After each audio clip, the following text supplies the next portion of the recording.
Seguinte, um pouquinho antes de começar a Rehoboth, entrou o Ademir ali na porta, ali eu estava trocando uma ideia com o Pedro, com o Felipe. O Ademir provavelmente é um morador de rua, né? Se ele não é, ele é um cara que passa muito tempo na rua, porque ele nitidamente estava um pouco desnorteado, né? E ele estava bem sujo e tal. E aí ele estava ali pedindo oração, mas ao mesmo tempo a gente não entendia exatamente o que ele queria, né? Basicamente o que a gente fez? Falou: Ademir, cara, vamos orar, né? Independente do que você queira, não queira, quer orar pelos outros, daí de repente ele queria orar por ele, daí de repente era pelos amigos, o Sandrinho, o Baitinho e não sei quem. Falei: cara, vamos orar, Ademir. E aí a gente foi orando, e eu orei por algo para ele, que Deus desse um coração de carne para ele. E o que isso significa, dar um coração de carne para alguém? Significa trocar um coração duro, um coração de pedra, por algo que foi feito por Deus, por um coração de carne. E Deus ele falou isso sobre Israel, falou: um dia vocês vão ter um coração de carne. Hoje vocês estão com um coração muito duro, mas eu vou ajudar vocês a ter um coração de carne, um coração maleável, um coração que se quebranta, que sabe se derreter por mim, um coração de cera, tá? E pensando nisso, né, nessa semana eu estava pensando um pouco nisso, em relação a coração duro, né, um coração que se quebranta, um espírito que se quebranta. E eu lembrei de duas passagens assim, eu anotei aqui, mas basicamente eu vou contar para vocês. A primeira parte é quando os judeus, eles estavam saindo do Egito. Então basicamente aconteceu que, cara, os judeus foram crescendo, eles foram morar no Egito, e aí eles foram escravizados lá no Egito. Resumindo muito assim a história. Foram escravizados e ficaram 400 anos escravos. E aí até que um momento, Deus levanta um libertador, que é Moisés. E aí quando Moisés chega lá, né, com o faraó e fala: ó, seguinte, nós vamos para o deserto adorar o nosso Deus e tal. O faraó fala: não vão coisa nenhuma. Esse povo é meu escravo e eles vão ficar aqui para sempre, né? E aí ele falou: cara, se você não vai deixar, então o nosso Deus vai agir. E aí Deus começou a agir, tá? E como que ele começou a agir? Por algumas pragas. Foram as 10 pragas do Egito. Então, ó, vou falar numa sequência bem rápida aqui o que foi acontecendo. Um rio se tornou sangue, depois rãs cobriram todo o Egito, aí vieram piolhos e começaram a tomar conta de todos os egípcios, tá? Moscas começaram a tomar conta de todo o Egito, aí depois pestes sobre animais, muitos animais morreram, os animais dos egípcios, os gados que eles tinham. Depois feridas vieram sobre os egípcios, então muitas feridas assim, né, estavam sobre todos os egípcios. Isso não atacava os judeus, que moravam também no Egito, atacava só os egípcios. Granizo veio sobre o Egito, né, destruiu muita coisa. Depois gafanhotos vieram, destruíram toda a plantação dos egípcios. E aí uma escuridão, que você não conseguia enxergar um palmo na tua frente, só onde os egípcios moravam, veio uma escuridão assim, gigante. E até que por fim veio a morte dos primogênitos. Cada família egípcia teve o seu filho mais velho morto, né? Um espírito de morte, um anjo de morte passou em cada casa e foi levando a vida dos primogênitos. Porém, na casa dos judeus, isso não aconteceu porque eles estavam com o sangue do cordeiro nos umbrais das portas. E aí o espírito identificava aquele sangue e passava reto, passava por cima. E aí que vem a palavra Páscoa. Isso é um outro assunto. E bom, o ponto é que depois que tudo isso aconteceu, né, precisou tudo isso acontecer para quê? Para que o faraó então amolecesse o coração dele, para que o faraó então pensasse: puxa, estou entendendo que quem realmente está fazendo tudo isso é o Deus dos judeus, então eu vou libertar esse povo. Mas cara, precisou acontecer tudo isso, o povo sofrer demais, a terra sofrer demais, até eles chegarem a perder filhos dentro de famílias, para que então ele amolecesse o coração e falasse: ok, estou entendendo o movimento de Deus e vou obedecer a Deus, né? E ok, isso aconteceu, porém foi momentâneo, porque aí depois que o povo saiu, aí depois ele trocou de ideia e tal, falou: não, vamos perseguir esse povo, eles são meus escravos, tal, vamos atrás deles. E eles foram atrás de todo aquele povo, e aí rolou aquele milagre do Mar Vermelho que foi aberto. Então o Mar Vermelho se abriu, todo o povo passou. Quando os egípcios estavam atrás deles, o Mar Vermelho se fechou e todos eles foram afogados. Bom, isso é algo que aconteceu, Tá? Aconteceu há muitos milênios atrás. Semelhante a isso, tem alguns fatos que vão acontecer ainda. Vão acontecer, eu não sei quando. Pode ser daqui uma década, 2, 3, 4, 5, não sei. Daqui a algum tempo isso vai acontecer, que é o fim dos tempos. Então, tudo que está descrito no Apocalipse. E olha só, eu fui lendo a sequência de alguns acontecimentos, eu não vou entrar aqui em muito detalhe, mas tem relação com a abertura dos 7 selos, com o toque das 7 trombetas, com o toque dos 7 trombetas, tá? Então, o que rola? O que vai rolar? O que vai acontecer?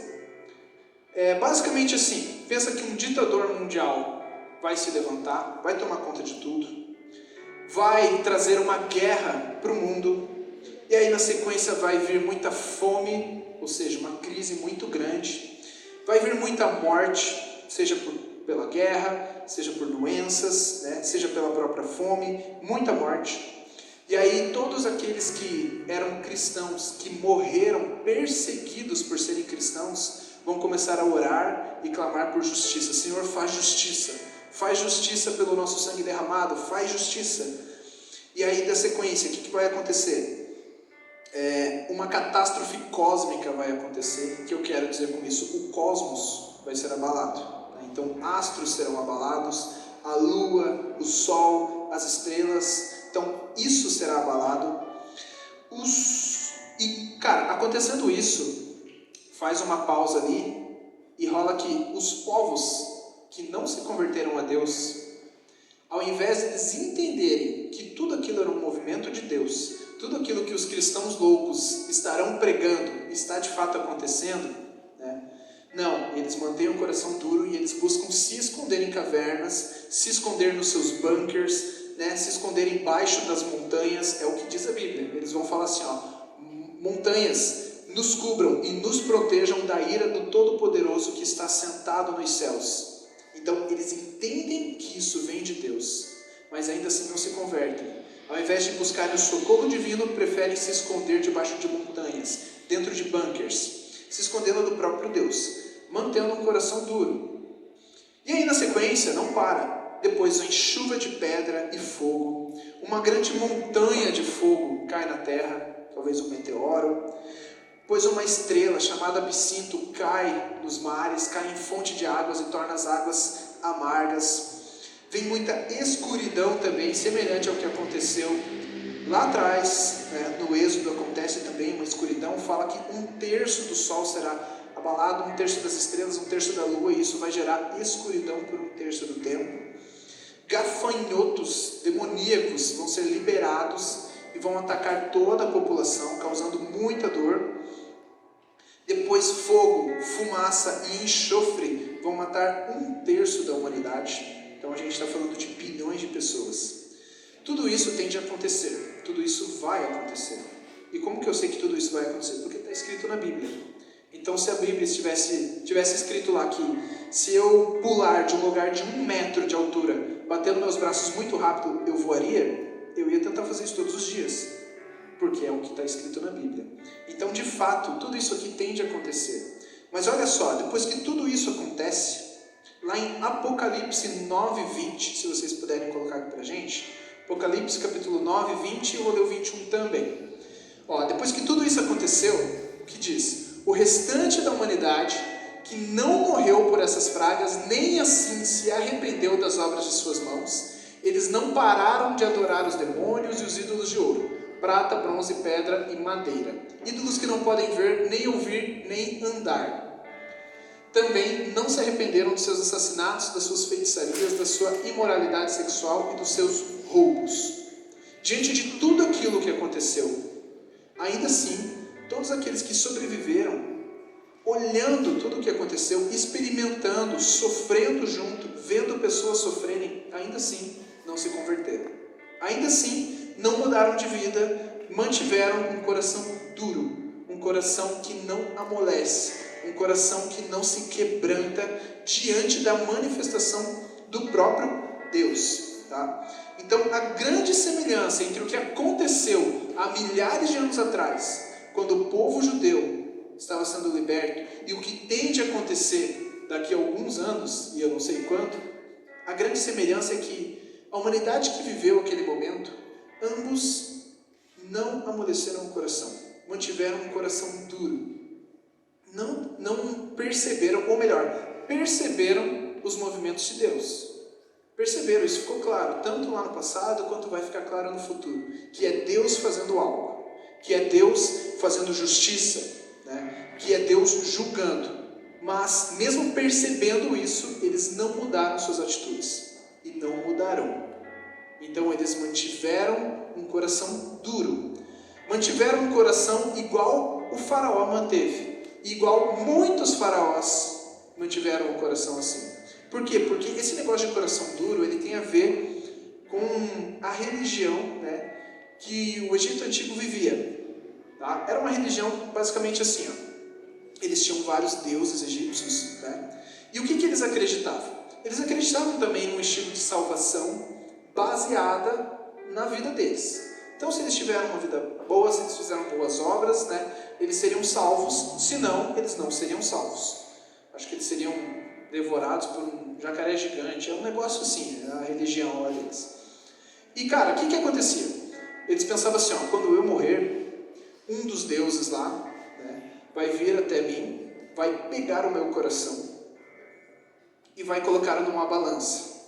E no outro lado dessa balança, no outro prato dessa balança, vai haver uma pena. E aí o que vai acontecer? Esse Deus vai começar a me fazer muitas perguntas. Você fez isso, você fez aquilo, você fez aquilo outro, tal. E eles acreditavam que o que era bom, eles tinham que confirmar. Eu fiz isso, eu fiz aquilo. E o que era mal, eles tinham que negar. Não, nunca fiz isso. Nunca maltratei meus servos, nunca matei inocentes, né? Nunca fiz um julgamento errado. Não, nunca fiz isso. E aí, no fim, aquela balança, ela ia ser a prova final. Então, se a balança fosse mais pesada que a pena, significa que as ações ruins estavam pesando muito mais do que as boas. Agora, se não pesasse, eles estavam liberados. E o que eles faziam? Quando eles morriam, né, que daí eles eram mumificados, eles pediam para tirar o coração de carne deles e no lugar colocar um coração de pedra. Então eles colocavam uma pedra, né? A maioria era um escaravelho de pedra, que é tipo um besouro gigante. Eles colocavam aquilo no lugar do coração deles, acreditando que quando eles morressem e acordassem lá como Deus deles, ele ia pegar aquele coração de pedra. E aí quando ele colocasse o coração de pedra na balança, por mais que pedra fosse mais pesada que uma pena, o que estava sendo pesado ali eram atitudes. E um coração de pedra não carregava atitudes, não carregava o histórico da vida dele. E aí nada aconteceria e eles seriam salvos. Então os faraós, eles acreditavam nisso. Cara, não importa a maneira como que eu viva aqui na terra, minhas ações. No final da minha vida, eu troco o meu coração por um coração de pedra e fica tudo certo. E eu não vou ser julgado. E aí quando Deus falou para Faraó assim, ó, eu vou endurecer o seu coração, não é porque Deus é mau e ele é injusto, e ele vai falar, puxa, por que Faraó? Por que Deus vai endurecer o coração de Faraó? Não vai dar chance de ele fazer o bem? Não. Deus estava basicamente falando assim, ó, eu vou aceitar o seu coração de pedra. Se é isso que você quer me dar, se você quer viver uma vida toda errada, se você quer viver uma vida conforme a sua própria justiça e no final me entregar um pedaço de pedra, um coração duro, beleza, é isso que eu vou aceitar de você. Então sim, eu vou aceitar o teu coração duro. Mas não pense que eu vou agir como você pensa que os deuses agem. Não, eu vou sondar o seu coração real. E foi de fato o que aconteceu, é o que de fato vai acontecer com todos nós quando chegar o momento do julgamento. Não vai adiantar a gente colocar um coração de pedra. Deus sabe de todas as coisas, né? Então, dessa mesma maneira que acontecia lá no passado, ainda está acontecendo hoje em dia e tende a acontecer lá na frente. Hoje em dia a gente vê muita coisa ruim acontecendo. A gente vê guerra, a gente vê muita perseguição, né? Sejam os cristãos, sejam algumas outras minorias, né? A gente vê muita perseguição acontecendo, muita maldade, a gente vê muita doença no mundo, né? A pandemia aí mostra quão fraco a gente é. Então uma gripe veio, matou milhares de pessoas e a gente não conseguiu curar, bem como a gente não consegue curar a própria gripe. A gente não tem uma vacina para curar a gripe, que é algo tão básico, né? E aí vem isso e nos mostrou quanto a gente é fraco, como a nossa economia se abala facilmente. Então, sim, tem muita coisa ruim acontecendo, mas muita coisa ainda tende a acontecer. Que foi o que eu li para vocês aqui, né? Puxa, tem muita guerra, muita fome, muita morte que ainda vai acontecer, muitas coisas sobrenaturais que claramente estarão vindo diretamente de Deus, um julgamento direto de Deus. Muita coisa vai acontecer, mesmo diante de tudo isso, as pessoas vão viver aquilo na pele, literalmente, e ainda assim, não vão se entregar a Deus, não vão se converter, não vão amolecer o coração, vão preferir viver o que eles estavam vivendo. Como diz em Apocalipse 9:21, continuaram vivendo a imoralidade sexual, continuaram vivendo a vida toda torta que eles tinham, continuaram vivendo injustiça, continuaram vivendo tudo isso. Por quê? Provavelmente todos pensarão, cara, isso daí é balela, isso daí é coisa de cristão maluco. Alguma explicação tem do porquê o sol não brilha mais 1/3 do dia. Alguma explicação tem do porquê a lua não brilha 1/3 da noite. Alguma explicação tem, né? Mas não é Deus. E não, eu não vou me converter. Não, eu não vou ouvir o que esse monte de cristão maluco está falando. Vou continuar perseguindo eles, vou continuar com as minhas obras, e no fim, não sei o que vai acontecer, mas vai dar tudo certo para mim. É como se eles estivessem pensando, no fim, eu vou entregar um coração de pedra para quem quer que seja, e vai ficar tudo bem.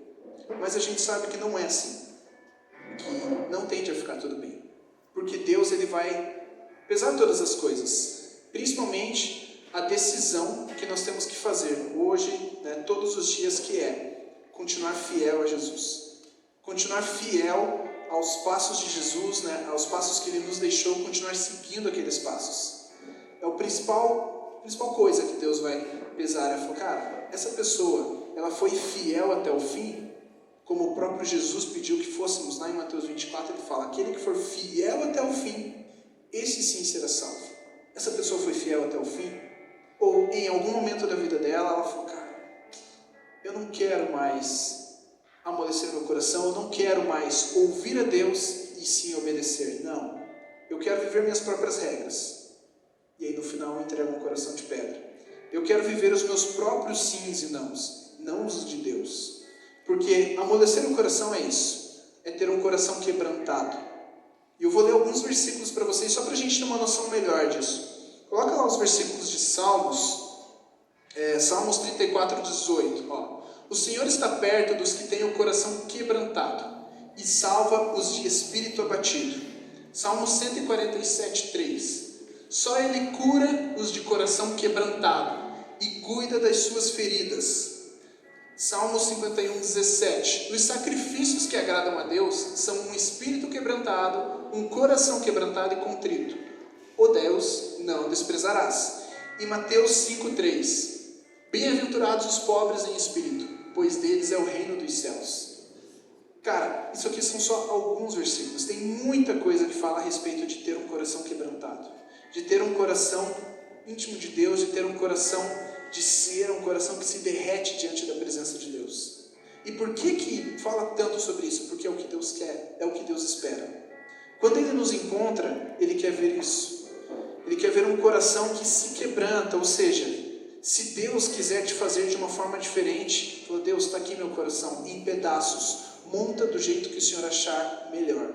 Está aqui meu coração todo quebrantado, está aqui meu coração todo derretido diante de Ti. Refaz ele.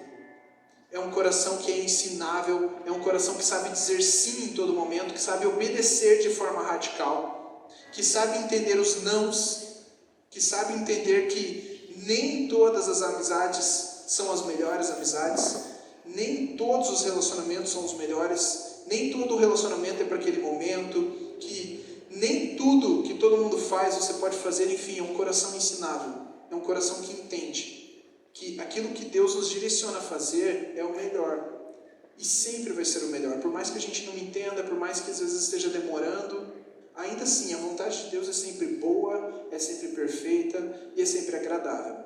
Se você sente que a direção em que Deus está te guiando parece não ser boa, parece ter alguma coisa errada e não ser agradável, é porque você não entendeu ainda a vontade de Deus. Porque ela é boa, perfeita e agradável.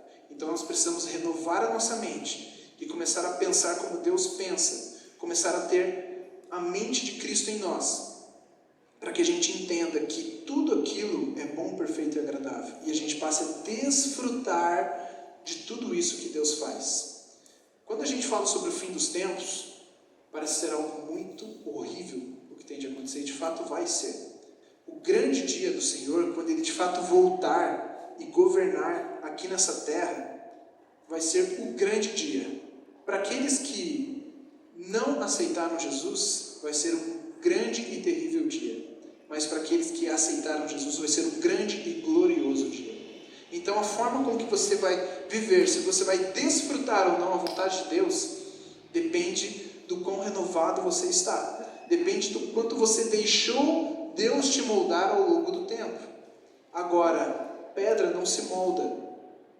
Não tem o que fazer com pedra. Né? Se você tentar moldar ela, quebrar aos pouquinhos, cara, ela vai se quebrando, vai se partindo, vai virar poeira e se perde. Então a pedra ela não se molda. Se você se manter com um coração duro, um coração que toda vez que você sente que, puxa, eu acho que o Espírito de Deus, sabe, está falando comigo, eu acho que Ele está falando para mim não fazer mais isso, para mim não me envolver mais com essas pessoas, para mim não frequentar mais esses lugares, não ter mais esse tipo de atitude em casa. Eu sinto que algo me incomoda, minha consciência pesa quando eu faço esse tipo de coisa. E aí o que define quem você vai ser, né, que coração você tem, é como você reage àquilo. Ah, beleza, eu entendi então, né, percebi um movimento de Deus, percebi uma fala de Deus, percebi que Deus está falando para que eu pare com algo. Se eu disser sim, ok, eu vou parar, isso mostra um coração maleável. Se eu disser não tem nada a ver, acho que não dá nada, isso mostra um coração de pedra. E isso é muito preocupante. Galera do louvor, se quiser já se achegar aí, isso é muito preocupante. Por quê? Se mesmo diante de experiências, mesmo diante de você sentindo algo, ouvindo algo, percebendo algo, ainda assim você diz não, ainda assim você rejeita aquilo e fala, não, isso não é para mim, acho que não dá nada o estilo de vida que eu estou tendo. E quando você não ouvir mais a voz de Deus? E quando o Espírito Santo falar contigo, mas você está sempre dizendo não, e aquela voz vai cada vez ficando mais baixinha, e fica tão difícil de ouvir, cara, e quando você parar de sentir? Quando você parar de ouvir? Não significa que Deus está parando os movimentos dele, mas pode ser que para você fique cada vez mais difícil de ver, cada vez mais difícil de ouvir, cada vez mais difícil de perceber e de sentir.